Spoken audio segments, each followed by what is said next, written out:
Deixa eu trazer para vocês a notícia do dia, que é o seguinte: uma reportagem do blog da Malu Gaspar, no jornal O Globo, revelou que o Worcari e o ministro Alexandre de Moraes, do Supremo, trocaram 9 mensagens no dia da primeira prisão do banqueiro, lá em 17 de novembro do ano passado.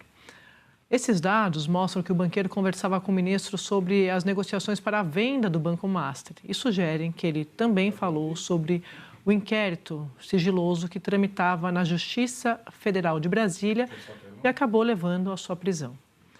Essas mensagens eram escritas no bloco de notas do celular, encaminhadas com fotos de visualização única, e por isso essas mensagens do ministro não estão mais disponíveis.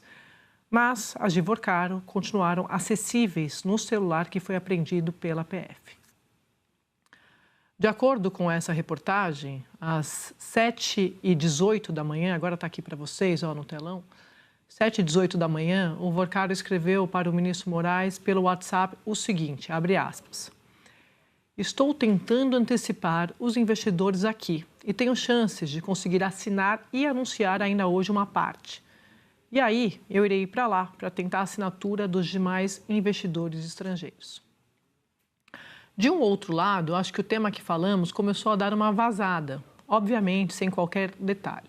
Mas a turma do BRB, que é o Banco de Brasília, me disse que está tendo um movimento de sacanagem do caso e que a mesma jornalista de antes estava fazendo perguntas lá. Se vazar algo, será péssimo, mas pode ser um gancho para entrar no circuito do processo. Se tiver alguma novidade, vamos falar. Fecha aspas. Aí, às 8h16, Moraes respondeu com uma mensagem de visualização única. Às 17h22, o Worcaro enviou um novo texto. Ele diz assim, ó: "Eu fiz uma correria aqui para tentar salvar. Fiz o que deu. Vou anunciar parte da transação." O ministro Moraes não respondeu. E às 17h26, o Worcaro escreve assim, aspas: "Alguma novidade? Conseguiu ter notícia ou bloquear?"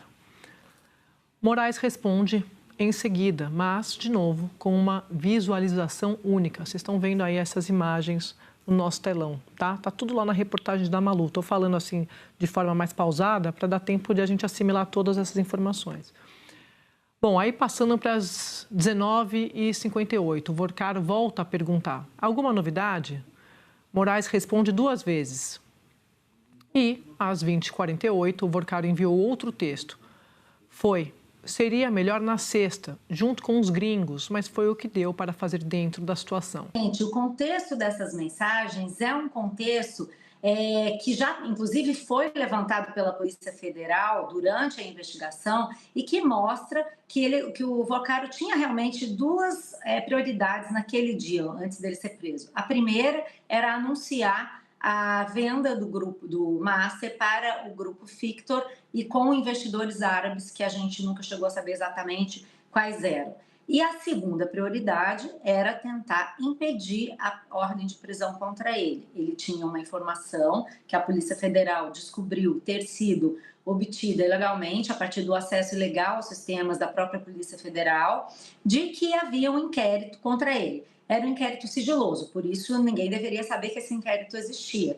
E a Polícia Federal descobriu que ele tinha tido acesso a esse inquérito, ficou sabendo que tinha sido encaminhado à 10ª Vara Federal de Brasília, que estava sob o comando do juiz Ricardo Leite, e numa etapa da investigação, que levou à nova prisão do Worcaro, a representação sigilosa da Polícia Federal diz exatamente que o Worcaro, ao saber dessa informação, procurou um jornalista, fez publicar às 11 horas da manhã no site O Bastidor a informação de que esse inquérito existia e estava na 10ª Vara, para depois, nas palavras da Polícia Federal, esquentar a informação. O que significa esquentar a informação? Ele pegou essa informação, disse que era pública e, dado que a informação já tinha sido publicada, ele entrou com um pedido, uma petição na 10ª Vara, dirigida ao juiz Ricardo Leite, tentando impedir que fosse executada alguma, abre aspas também, medida cautelar. Ele não se refere à prisão, ele se refere a medidas cautelares, dizendo que não havia necessidade, que ele estava à disposição, e ele coloca lá uma série de motivos pelos quais não deveria haver nenhuma medida cautelar contra ele. E isso despertou, André, a suspeita da Polícia Federal, porque quando entra essa petição no sistema da Justiça Federal, fazia apenas 18 minutos que o juiz Ricardo Leite tinha assinado a ordem de prisão do Vorcário. E aí a polícia começou a perceber que havia uma movimentação, de fato, do Vorcário para improvisar ou para agilizar um voo para Dubai, um embarque feito às pressas. E é por isso que ele foi preso. Era uma prisão que estava planejada para ocorrer no dia 18 de novembro, como ocorreram as outras prisões dessa operação, junto com a liquidação do Master. Mas, como houve a suspeita de que ele estaria tentando fugir, ele foi capturado ali no portão de embarque de Guarulhos às 10 horas da noite. Então, essas mensagens se dão nesse intervalo de tempo, do momento em que, de manhã, do momento em que ele começa a dizer ali, nesse bloco de notas, para o ministro Alexandre de Moraes, dá uma satisfação, né, para essa conta sobre o avanço da negociação, que ele estava tentando antecipar, e sobre o possível vazamento, um vazamento a que ele se refere, nós não sabemos qual é, e que se vazasse seria um gancho para ele entrar no processo. A gente pode afirmar que se trata desse processo? Não, mas a gente sabe que, segundo a própria Polícia Federal, toda essa movimentação foi feita de forma a conseguir justamente um gancho para entrar no processo. Então, isso vai ter que ser esclarecido, mas já que você me perguntou do contexto, isso foi o que aconteceu nesse dia. Só para somar, no meio do caminho ainda houve uma reunião com o Banco Central, da qual participaram os 2 chefes de supervisão que a Polícia Federal constatou terem recebido dinheiro para atuar a favor do Master.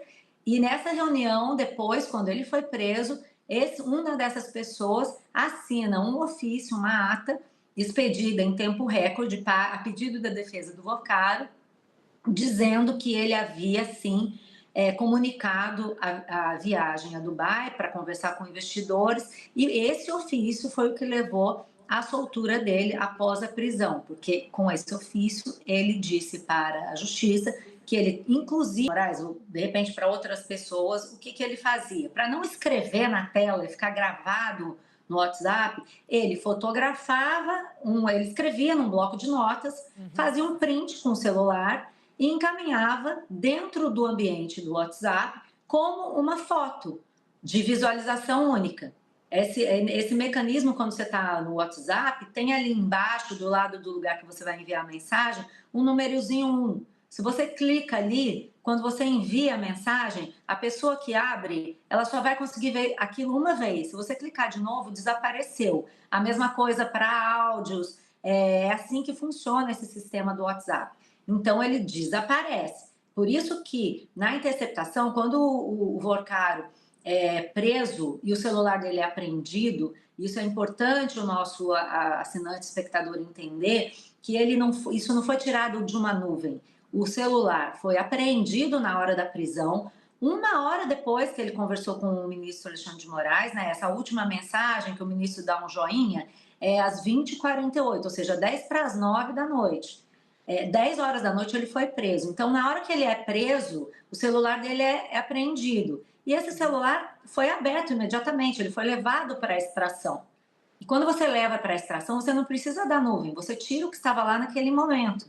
E isso explica, Andréia, por que você tem uma sequência de mensagens do dia 17, que é o último dia antes da prisão, né, que é o dia da prisão, e não tem nada no celular em relação a outras mensagens. A gente sabe que a CPI do INSS tem uma série de prints de blocos de notas que são feitos para alguém, mas você não sabe para quem ele foi enviado, aquele print. Porque você não tem a mensagem correspondente, porque elas foram apagadas. Essas específicas desse último dia não foram apagadas porque não houve tempo. Ele foi preso logo. Diante de tudo isso, os indicativos são fortíssimos de crime crime de advocacia administrativa. Esse crime prevê aquele que patrocina, que participa de uma forma direta ou indireta. No caso, são duas: diretamente pela mulher e indiretamente debaixo da toga. Ele patrocina o interesse privado contra a administração pública. Isso é crime de advocacia administrativa. Todos os elementos estão a indicar isso. A necessidade, evidentemente, de perícia técnica, na verificação da troca pelo Conselho Nacional de Justiça, que apura processo disciplinar, processo administrativo ou os próprios tribunais por suas corregedorias. Mas o Supremo está acima do Conselho Nacional de Justiça. Topograficamente, se a gente olhar a Constituição, vai ver que ele está abaixo. E o Supremo tem entendimento pacificado na sua jurisprudência, no sentido de que não devem qualquer satisfação ao Conselho Nacional de Justiça.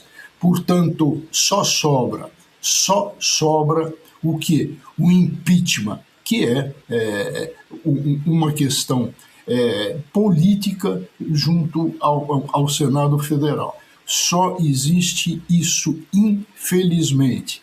Se está falando, professor Janete, o senhor evidentemente é mestre nisso, em código de ética, em código de conduta, ou seja, o comportamento ético. Estou dizendo que o senhor é esperto disso porque evidentemente é um filósofo. E a gente conhece na filosofia várias posições, desde o Sócrates até o grande Spinoza, Baruch Spinoza. Esse o senhor conhece bem. Então, essa questão ética fundamental, e que o Fachin propôs ridiculamente, um código de ética sem sanção. Quer dizer, uma perfumaria. Algo em que não acontece absolutamente nada. Então, código de ética está sendo discutido, mas a lei orgânica impõe ao juiz uma obrigação, um dever. O Moraes não poderia, como nenhum ministro pode, ter intimidade com alguém do porte do Vorcar. Professor Janete, o senhor conhece bem o que aconteceu na Itália. Na Itália, Michele Sindona era o banqueiro do Vaticano e o banqueiro da máfia. Agora, o que a gente está vendo? Está vendo, com relação ao Vorcaro, um banqueiro do Supremo Tribunal Federal. Isso é intolerável.